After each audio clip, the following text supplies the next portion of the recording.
कराची से शुरू होने वाले क्लैकर्स अब पाकिस्तान भर में फैल चुके हैं। हर दूसरे बच्चे के हाथ में क्लैकर्स देखे जा सकते हैं। मगर ये कब शुरू हुए और ये कितने खतरनाक हैं और यूरोप और अमेरिका में ये कब बैन कर दिए गए और इनकी तारीख कितनी पुरानी है, इसके बारे में आज की वीडियो है। तो चले बताते हैं कि क्लैकर्स आखिर कब शुरू हुए। 1968 में एक अमेरिकन बिजनेस ऑर्गेनाइजेशन ने क्लैकर्स बनाने शुरू किए। 1970 के आगाज में यूरोप और अमेरिकी मुआशरे में क्लैकर्स का इस्तेमाल अरूज पर पहुंच गया।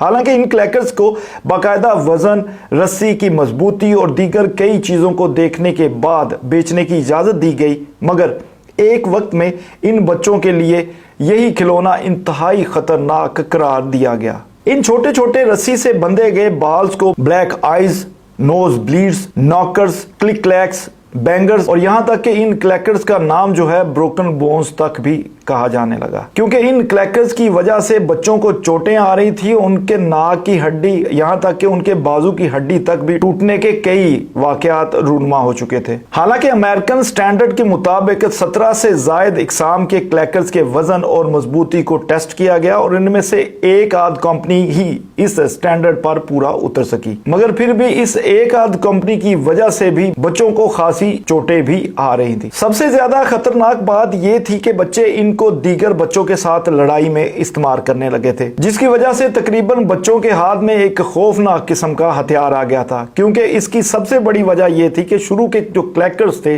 वो शीशे या ग्लास के बनाए जाते थे, मजबूत ग्लास के, लेकिन वो किसी हद तक टूट भी जाता था और इंतहाई डेंजरस भी होता था। इनकी वजह से बच्चों को जख्म लगने, चेहरे हाथों पर कट लगने, बल्कि कई इलाकों में बच्चों को अस्पताल तक भी ले जाना पड़ा। क्योंकि कंपनी ने शुरू में ग्लास क्रैकर्स बनाए, मार्केट में बेचे, इन ग्लास क्रैकर्स की वजह से कई मुश्किलात आई। इसके बाद प्लास्टिक के क्लैकर्स बनाए गए, मगर फिर भी यूरोप और अमेरिका में ये हजारों की तादाद में बिकने लगे। सबसे परेशान कुन बात यह थी कि ये सुकून के आदी लोगों के लिए इंतहाई परेशान कुन चीज साबित हो रही थी। 1971 में क्लैकर्स की वजह से 4 खौफनाक हादसे रिकॉर्ड हुए, जिसके नतीजे में अमेरिकन इदारे FDA ने नेशन वाइड वार्निंग जारी की। इसके बाद क्लैकर्स का इस्तेमाल रोकने के लिए टीचर्स, वालिदैन, पुलिस एहलकार, यहाँ तक के खुफिया एहलकार भी गलियों में इनकी आवाज सुनते और मतलूबा बच्चे या बड़े तक पहुंचने लगे। और इसके बाद इन क्लैकर्स को अमेरिका समेत मुख्तलिफ यूरोपीय मुमालिक में मुकम्मल तौर पर बैन कर दिया गया। 80 की दहाई तक क्लैकर्स यूरोप और अमेरिका में कहीं दिखाई नहीं दिए, मगर अब तकरीबन 40 साल बाद यही वबा कराची से शुरू हुई है, जो लाहौर से होती हुई पेशावर और पूरे पाकिस्तान में फैल चुकी है। मेरे ख्याल में इस बार 14 अगस्त पे जहां पे आप ढेर सारे बाजों की आवाज सुनेंगे, वहीं इन क्लैकर्स की आवाज भी इन बाजों के साथ मिक्स होकर आपके कानों को जरूर सुनाई देगी।